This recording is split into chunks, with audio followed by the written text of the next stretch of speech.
Hello friends, today we're going to talk about Badhak Sthana, a topic which I've been finding very intriguing, and I've been collecting a few charts to figure out how it's working, and probably I've been able to scratch at the surface probably how it's working. But then uh, what I'm going to share today is basically some of my own findings as to when does a planet or a not a planet, a Rashi or a house actually start becoming a Badhak Sthan, how it operates, what are the circumstances under which you're going to trigger some kind of a Badhak Sthan getting triggered in your life. And we're going to discuss for all the ascendants and the Rashis so that you're able to basically get some kind of idea as to how it works. So let's get going.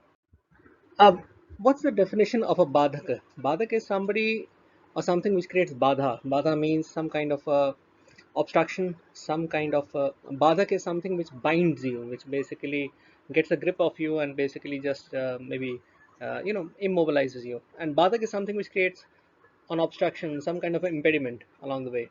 And normally, what I've observed, a badhak sthan or a rashi or a place where basically the badhak sign has come is not only going to become a hurdle, it's actually going to grab hold of the entire nativity, and that nativity will become bound. So it's not that just say if your ninth house is basically the Badhakstan and ninth house gets activated, that only ninth house material will suffer. All your houses, your entire chart will start suffering. You will become bound. You have been made a Badhak by basically that house. So Badhak in this way can basically roughly be connotated to mean you are made a prisoner of basically by that house or and by that particular Rashi. So let's go ahead and discuss some of the ways in which basically the Badhak Rashi works and how does it get triggered and what are the circumstances under which basically a certain Badhak Rashi can actually activate and what results it gives. Now, there are many ways in which basically a Badhak Rashi can actually start working. The timing can be done either by using some of the Paribhraman Paddhati or the BCB calculations where you're taking 1 year as one Rashi and keep it to the D1. Don't take the 1 year per sign rule to D9 and D60 and say, okay, the Balakstan may get triggered in those charts as well.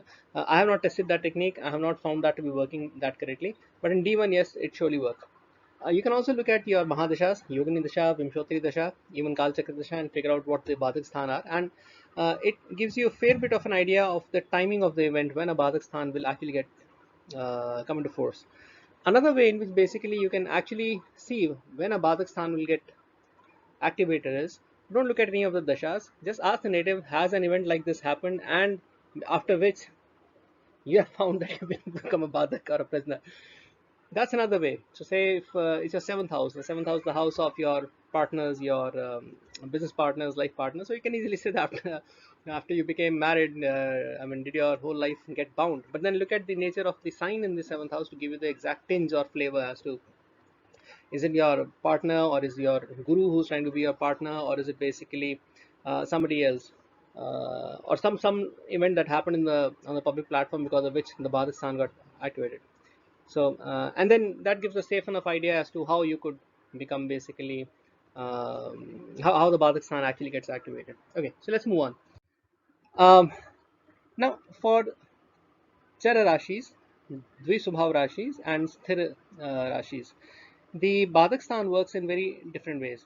If you have basically one of the 1, 4, 7, 10, the movable signs, which are the Chara Rashis, then you are going to be bound by the 11th house of your ascendant. Now, what is the 11th house? It's your desires and expectations. So, what does that mean? Your desires and expectations are going to make you a prisoner.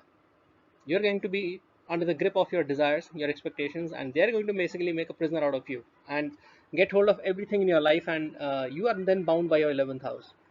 Now, for the fixed signs or the Sthira Rashis, basically the 2, 5, 8, and 11, which is Taurus, Leo, Scorpio, and Aquarius, it's your principles and beliefs. It's the ninth house, which basically makes you a Badhak. So basically, it's your higher beliefs, it's your religion, it's your it in some cases it could even be your father, it could be your higher principles. They are going to basically make you a prisoner of your life. What that typically means is, see, ninth house is also one's beliefs, but these beliefs could become dogmatic. Sometimes the search for higher education makes one so addicted or so much bound that even that can basically make you a prisoner. I mean, if you are in a spiritual quest, say if you have activated your ninth house too much, or you are in the grip of a guru who's basically controlling your life, you are a prisoner. So you're not able to take decisions independently. That's how it can operate. And if you look at some of the common signs, the Dwisvabhava Rashis, which is 3, 6, 9, and 12, which is Gemini, Virgo, Sagittarius, and Pisces, it's your seventh house, your partner, your opposition. Partner could be a business partner, and it could even be your life partner, business partner, or anybody who's your open enemy, or anything that you do on a public platform. So Dvandva and Pratidvandva, basically these are the two words that are used for the seventh house, also called the Jayasthan, where basically you go and declare victory on your opponent. Anyways, let's move on and actually start looking at the houses, the Rashis, and the way these combinations work. Okay, let's move to the movable signs, which are Chara Rashis, which is basically the Aries, Cancer, Libra, and Capricorn signs.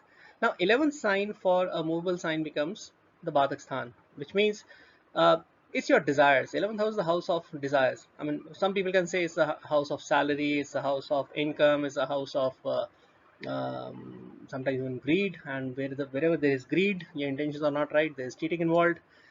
It's something, it's a pending desire of yours which you want to fulfill in this birth. I mean, in the Kal Purush only, Rahu is the 11th house lord, and Rahu is the planet of addictions, moha, obsession, um, fulfillment of wishes without looking at the ethics involved. You get the idea. So, if you now start looking at the 11th house for the Chara Rashi, so beginning with Aries, I mean, how is basically your 11th house going to make you some kind of a badhak, or I mean, what kind of a prisoner is it going to make you? So it's not only your desires. Typically, Aries net ascendants, in most cases, being the high energy unpaired electrons that they are, uh, they want to be part of big networks, big organizations. They want to think big. I mean, the 11th house of Aquarius is there in the 11th house, so they want to be, they desire being a part of, or becoming, or making a big organization themselves. And they want to have big celebrations. I mean, 11th house Aquarius, it's basically large congregations, large groups of people getting together. And yes, they also want large income. Gains through these organizations, either by dealing through with them in a business way or in a salaried way. I mean, they just want to be involved with something very big and gain out of that. So anything which is a big brand name, they want to be associated with it. Also, uh, if you want to really know the exact nature in which basically the 11th house desires need to be seen, look at Rahu and Saturn, which are the co-owners of Aquarius sign, and you will come to know exactly how these desires are going to pan out. Where is it actually focused? Rahu is also one of the planets for modern and cutting edge, you can say, methodologies, technologies, whatever you want to say. So these people want to gain by using these methodologies and have their wishes fulfilled. They many a times they may appreciate something old because of Saturn being the 11th house ruler, but then they know that they have to forge ahead, they have to get ahead by using modern cutting edge ways. And sometimes um, uh, since Rahu is the co-lord of Aquarius 11th house, they are okay doing something fraudulent or taking shortcuts to achieve what they want, because the desire is overwhelming on their brain. And what happens is, I mean, their desires to get to the top, where basically the ethics don't matter. I mean, that attitude makes them a badhak or a prisoner. I mean, they then become completely focused on how are they gaining, what is their monthly check looking like, how are they a part of a big group which they want to be a part of, and then their entire life starts getting driven by this desire. And sometimes what happens when the desire is too strong and the supporting planets are not there, or if Rahu's and they're not making some very nice combinations, or if there is basically not a good combination in the 11th house, they will see that their desire has now made them a prisoner. In the sense, it has become an obsession whereafter they cannot think of anything else, and they get bound to it, they get addicted to it, they just want it at any cost. And moving on to Cancer, which is the fourth Rashi, I mean, the 11th house is Taurus. Uh, Cancer people typically are addicted, or you can say their focus or their desire is basically having a strong earning capacity. I mean, 11th house is your gains, but then the second house or the second Rashi is basically how much are you able to save? What's your bank balance looking like?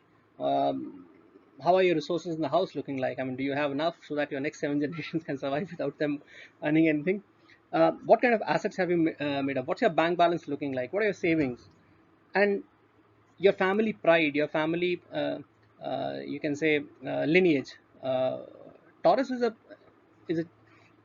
the symbol of Taurus is bull, and it's a second house. So basically, the strength that you derive from your own family is something that you really want to look forward to.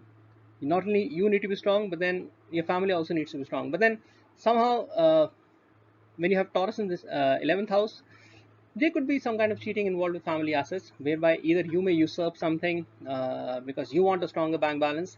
You may usurp something either from your own family or your spouses, which is ethically or generally not your own. And when you're trying to make yourself stronger, not only through your resources, through good food, rich, luxurious lifestyle, strong bank balance, you get so obsessed by collecting things around you and collecting and having a strong bank balance, which in the long term you will be able to, that your whole life now becomes a prisoner of this desire of yours. How much have I collected in my life? How, how much stuff have I actually, been able to hoard together for me, for myself, for the generations, whatnot? And this addiction to hoarding now basically makes them a prisoner, a badhak, and other areas in their life start suffering because of it. If this if this basic property of theirs is not fulfilled, they are highly at unease. And you will see this with cancer ascendants in most of the cases. So moving on to the third sign, which is Libra, the 11th house is Leo. Now, Leo typically, if you were to look at the Rashi, I mean, it's a Rashi of pride, honor, ego. It's a kingly royal sign. I mean, honor matters the most, power matters the most, and basically, there's a desire to, achieve things, achieve your desires, but through the righteous way. There could be some self-sacrifice involved, but then you want power to be able to achieve your desires. That I want the power to be able to sit at the top and be able to achieve what I want to. That throne matters a lot. The desire for the throne is a lot. Now, Leo is a sign of not only power but honor, especially in a large group, because 11th house is basically large groups of people. So, somebody who's respected amongst these large groups of people, somebody who has a seat or an authority in a large organizational setting, maybe even power with the government, and they want to show others that they have sacrificed themselves for the larger good, because Leo is there in the 11th house. So they want to show acts of kingliness in these large group settings. And these are the people who basically have the largest conflict in their minds when it comes to the righteous versus the non-righteous behavior. I mean, since 11th house is the house of quick fulfillment of one's desires, and Leo is the sign of basically following, one of the signs of basically following ethics, they have a big clash. And this very addiction to pride, honor, and basically the right way to achieve power, authority amongst large group settings, this makes them bound. This addiction to this kind of an honor, prestige, this makes them bound to basically, uh, I mean, their whole life gets captured by this one thought, and they get obsessed by it. And this can lead to some very bad results if the 11th house Lord, Rahu, and Saturn, they are not placed nicely. So this is how the Badhaka works for Libra. Moving on to Capricorn. Now, the 11th house for Capricorn is Scorpio. And what does Scorpio stand for? Some of the high level, you can say, portfolio of activities, or you can say portfolio of Karakattvas, which are denoted to Scorpio, are inheritance, transformation, death, death in the sense, the ritual of cremation, inheritances, constant change, and secrecy in one way, something which is done in secrecy, something which is hidden for most people, something which is done a lot in depth. And typically Capricorn people want to gain through these kind of secret acts, things which are hidden, things which are not known to the people. Desire for gains through transformations by changing, bringing change in large organizations, they want to work for really long hours, and they are desirous of bringing these changes in these organizations at a large level and basically gain through them. And one of the not so good, you can say, portfolio of activities associated with Scorpio is basically spying or being jealous. And their jealousy and their spying activities in these large organizations and basically gaining through these changes can actually bring them at loggerheads, or you can say in problematic situations in some of these organizations. And Capricorn is one of the signs which wants to gain through inheritances, wills, legacies, insurances, and this addiction to basically gain through these kind of instruments can make them pretty obsessed. And trying to gain through any change or transformation that comes in any group setting is something which basically makes them a prisoner of these desires of theirs. So, having seen some of the things or activities which basically make you a badhak or a prisoner for movable signs, let's move on to some of the fixed signs and how basically the badhak sthana works in these rashis. Now, fixed signs or Sthira Rashis are basically your Taurus, Leo, Scorpio, and Aquarius. Now, the ninth house, which is basically the Badhak Sthan or the house of impediments, obstructions, is basically the house of the Guru, the father, the teacher, your higher principles, your university, where you go and study, your own beliefs, your dharma, your religion, and your basically it's your belief system which you have either gained through your own learning, through the learning of your gurus, or through your father, whoever your religious precepts are, or whoever your whoever are the precepts to whom you have been listening. Now, for Taurus, basically Capricorn becomes the sign in the ninth house. So you can say the moment you start working, I mean, the moment you start working, your 10th house and the 10th Rashi, they will get activated. And when Capricorn gets activated, your Badhak Sthan is basically getting activated. Now, what does that mean?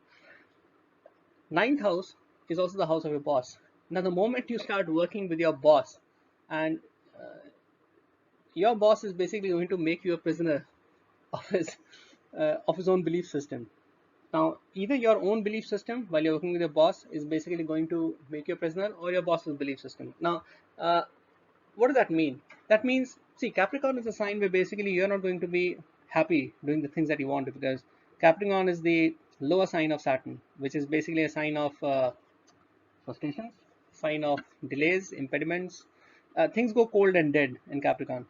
So, what does that mean? That means your professional work, your thought processes as to, or your belief system as to how work needs to be done in the office, and your way of doing it also, I mean, these are going to make your work, your office is going to make you a prisoner. You will typically see Taurus people working long hours at the offices, cursing the boss, and the moment they start throwing mud at the boss, I mean, their Capricorn gets activated even more, and they then fall into that torturous prison. They become bound by it more and more. Their office literally basically grabs hold of them. Their boss literally grabs hold of them, and they are not able to escape anywhere. So, ninth house also being the house of your higher precepts. I mean, the moment you start mixing up religion and profession, these are not some of the good combinations you want to trigger off, because you are going to bring your religious thoughts to your professional place, and then that is going to basically bind you. What does that mean? You will see often people who have their own belief system, religious belief system, which they have gained of their own accord. And when they bring it to a workplace, you will see that their whole life gets bound by that thought process. They want to believe in things in a certain way, in a certain, you can say, groupist kind of a way, or you can say a certain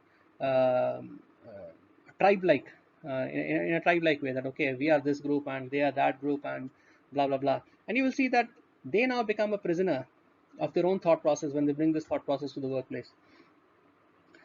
Typically, when they start teaching or preaching these kind of ideas, they're going to trigger this combination in an even more worse kind of a way.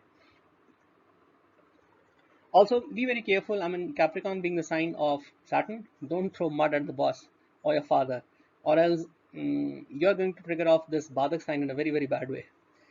Uh, Moving on to Leo, where basically the ninth house is the Aries Rashi. Leo is a sign where basically the person has some very explosive, religious belief system, or you can say higher belief system, need not necessarily be religious, but then they are willing to fight for it, and you will often find them fighting openly or fighting for their beliefs and creating some explosive situations around that. Often they have these kind of clashes of belief system with their father, because Aries is now in the ninth house, and they will tend to believe in a system which is completely their own. And the moment they start moving across in that belief zone of theirs, they now start becoming. I mean, it need not necessarily be dogmatic. It need not necessarily be something which is bad. It is something which is original, which is their own, which they have thought of their own accord. It'll be new, individual. I mean, nobody in the family would have had that kind of belief system, and suddenly they then become a prisoner of their own belief system. They want to see life in that way, and then that is what binds them. Now, some of these belief systems can actually trigger off because of some fights with bosses, or it these belief systems can lead to fights with bosses, and then I mean, you are definitely going to become a prisoner because your boss is not going to love what you're going to say. So clashes with your bosses because of a different way of working. You have a different way, you are willing to fight for it, but the boss believes in a different way. Those differences can then put you on the rough side of your boss or your teacher or your guru. So normally, what I've seen, people with a Leo ascendant tend to disagree with their boss, tend to bring their own belief system and want to enforce it quickly, rapidly. And if the boss doesn't allow that, they become. I mean, the boss now becomes a Badhak for them. Why a Badhak? Because they are not able to get along. They want their own systems in place, and it kind of constrains them. Now their belief system doesn't come into enforcement. They may fight very hard for it, and then they fall into this trap of forcing their belief system, but it doesn't work. Ultimately, Leos are the ones who suffer in this kind of situation. Also for Leo, I mean, some other situations where this Badhak Sthan can get triggered off is, I mean, if they get, I mean, if there is some responsibility they have to take of their brother or their father in a certain way, or some kind of a land or real estate property deal they do along with their father, they'll find that somehow that deal binds them, either professionally, I mean, they are not able to move out of the place, or because of father's or brother's situation, they get bound in terms of uh, doing their righteous duties towards them, that this is the right thing to do, that I need to serve my parents or I need to serve my brother who's in trouble, and then they see that their life gets bound by that particular belief. Okay, moving on to Scorpio. And Scorpio basically has the Cancer Rashi in the ninth house. um, the contradiction in terms of you can say the belief system that Scorpio has versus the kind of personality they have is that uh, Mars, which is the ruler of Lagna, is also the co-ruler of the sixth house, where Mars has the explosive Rashi of Aries. So Scorpio people are they want to transform everything, and they want to basically bring huge changes, very explosive changes. They are willing to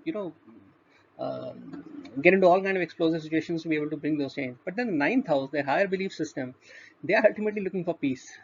They are looking for their higher goal, long-term goal is I want peace in my life. So through huge changes and huge radical, you can say, efforts in their life, by changing everything around them in a very explosive way, they ultimately want to look for peace. It's a paradox of sort, but then the beliefs of the mother, beliefs of the motherland, or all those higher beliefs where peace is your final goal, that I want peace at any cost, that makes you bound to the process, or that kind of holds your personality and starts becoming a badhak or a prisoner in your life. I know people who have Scorpio ascendants who are looking for, in the middle of their lives, they're actually looking for peace as their higher goal. I mean, they want to go and meditate, they want to go to some remote place where they have a lot of peace of mind, buy their own tract of land, and just live peacefully. They even want to teach, and they want to teach about whatever they're good at, and how they can bring peace to other people. But then this very search for peace makes them a prisoner of their own thought process or their higher belief system, and their entire life starts revolving around that. Their entire decision making starts revolving around that, and everything else in their life stops growing.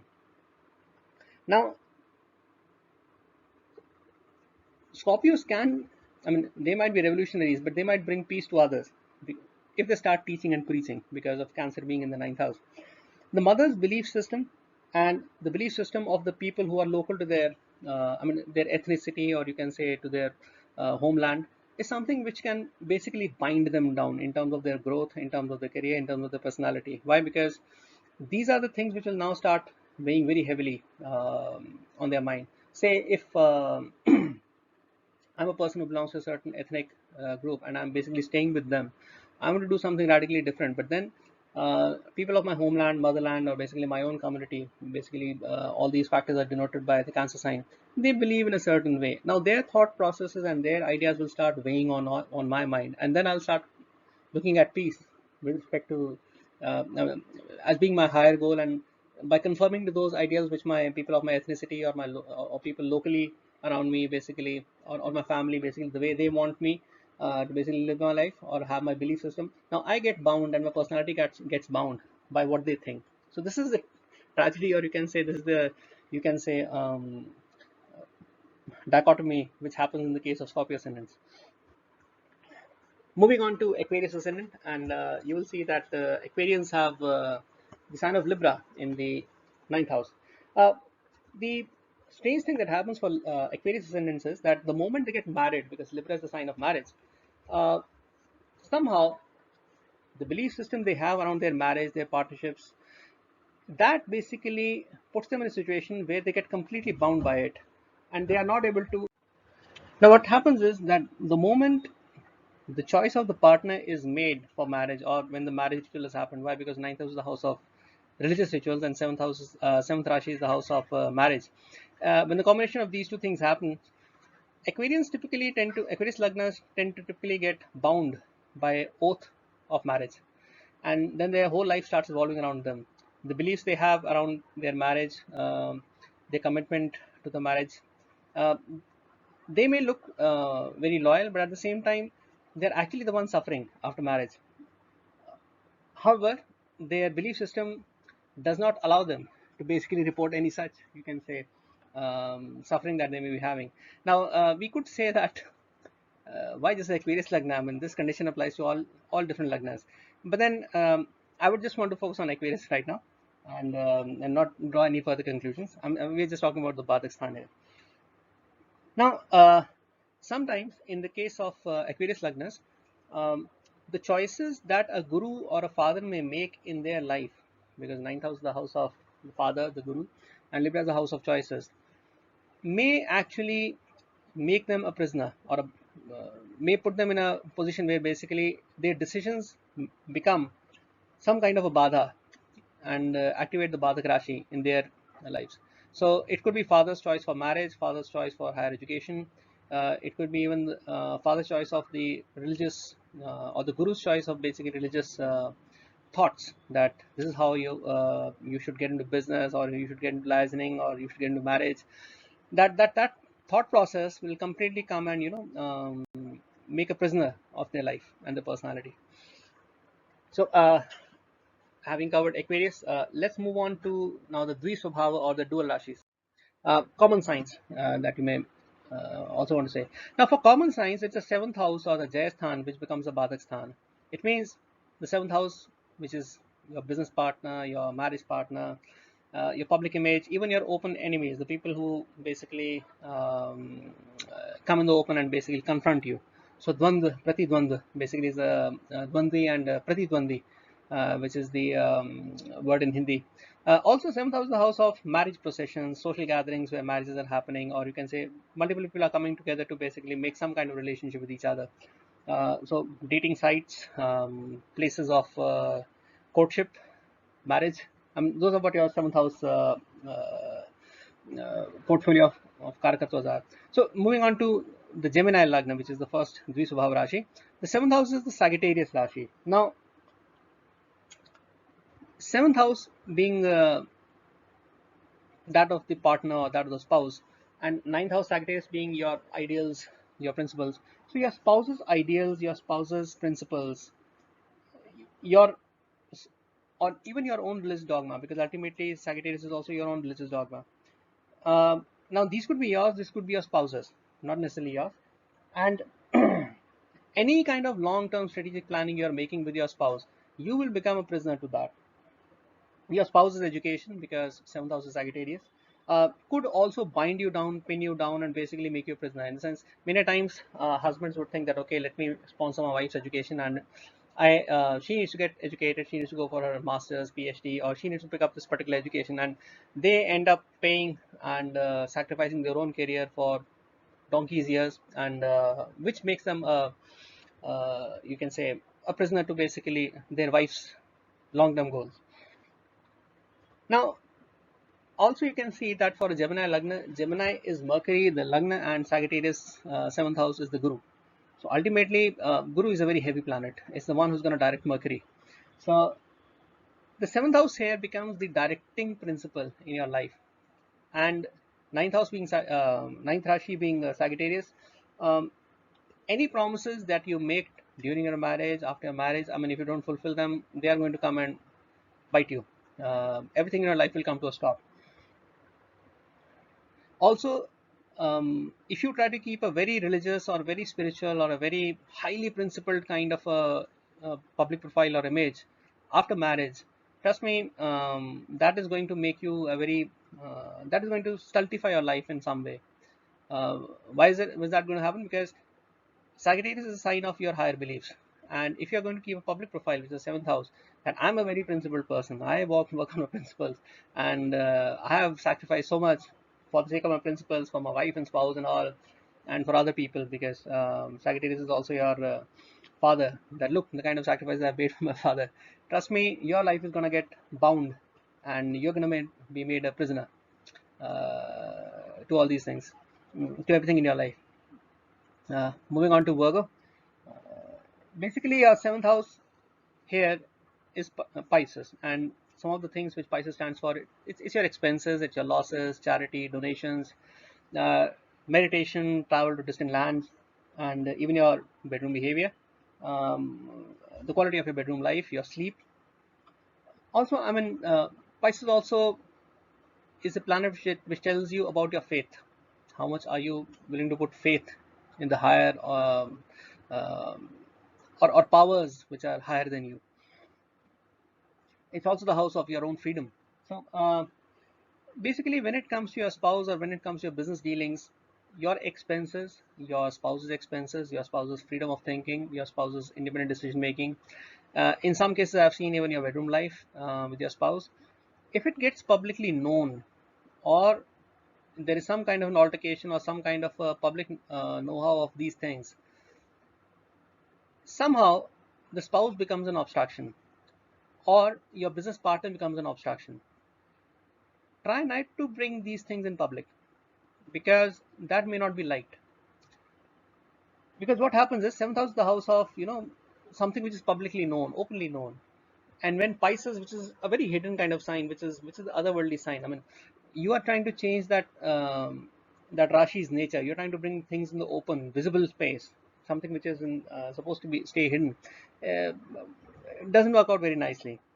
So the moment you basically start uh, having issues with the expenses, the freedom of your spouse, of your business partners, uh, you are basically going to run into issues. You are basically going to get bound by your partner, bound by your business relations, and that is going to basically drive your entire relationship. Work nativities need to be very careful doing charitable work or any kind of help they are trying to bring to refugees or other victims of war, or you can say any kind of place where they are trying to help others selflessly, because they may get into it, but they may not be able to get out of it that soon.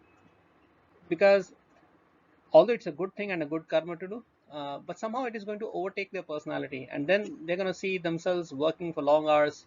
Or you say that behavior basically takes over them.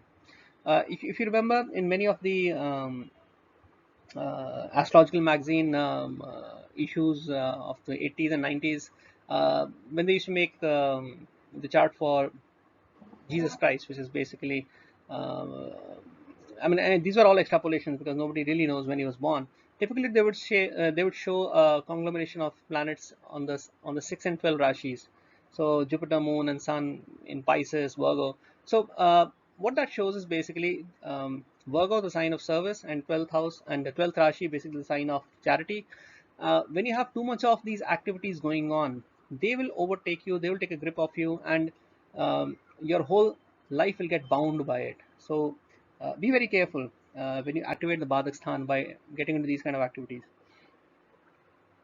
Okay, moving on to the sign of Sagittarius. The Now, looking at the Sagittarius Lagna where the seventh house is Gemini, uh, you'll see that the siblings of the spouse, because Gemini is the siblings and seventh house is the spouse, or you can say the social communication that you have post marriage, the people who actually come to your house, your neighbors, your spouse's neighbors, the spouse's siblings, sometimes even your own siblings. These are the people who are going to basically not create problems, but then constant chatting with them, your social obligation of meeting around with them is going to basically make you a prisoner of these social interactions, and they are going to basically consume your life.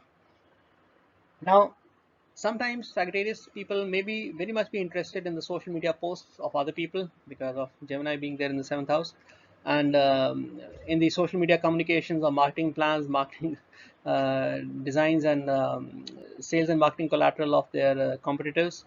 Also, I mean, they somehow want to show a lot of courage on a public platform. They just are, they don't want to look like cowards when when somebody calls them openly.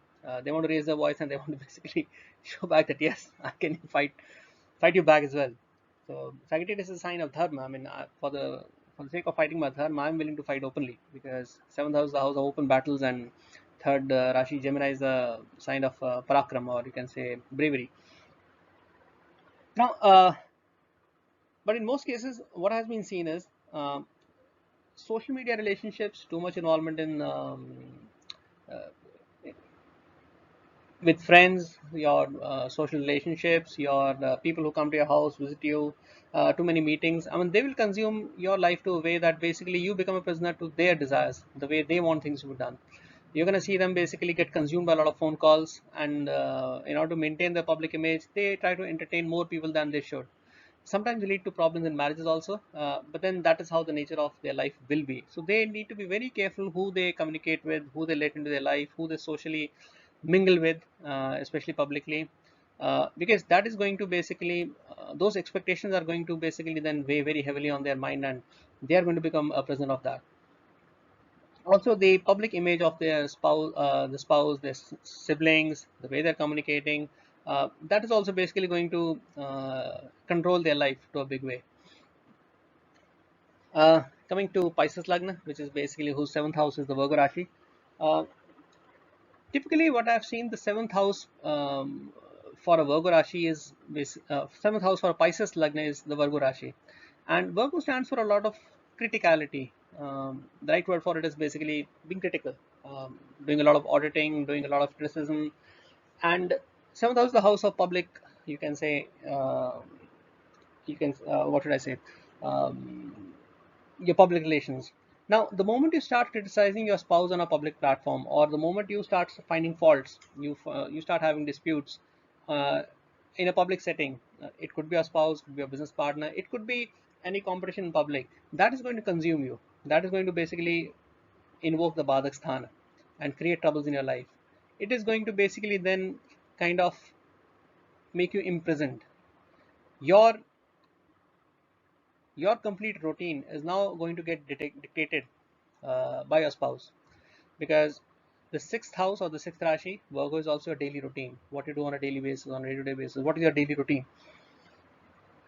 So your competition, if you have any open competition, you have an open enemy and you're competing against that person, um, or if you are doing some kind of public service, I mean, your public routine, I mean, if you have a daily routine and it's known to people in the public, just trying to maintain that image of yours is basically then going to drive your life, and is going to invoke the Badhak Sthan. So try not to do that. I know it's hard and it's difficult because every Rashi and every house gets invoked somewhere down the life. And basically, the more, in a nutshell, if you look at it, uh, Badhaka means something which is basically going to grab hold of your personality and make you a slave of it. I mean, you're going to get imprisoned, or you're going to be made a prisoner, or some kind of an impediment, some kind of an obstruction that's coming in your life. Your whole personality becomes comes under some kind of a badha. So, looking at these combinations, be very careful for these particular lagnas, and I hope it was a good learning experience. And in case if you find that for your particular lagna, this combination or the Badhak Sthan worked in a slightly different way, please share that in the comments below. We would all want to learn from each other, and especially I would want to learn from everybody, and that would give a great platform for us to be able to exchange these ideas. Thank you so much.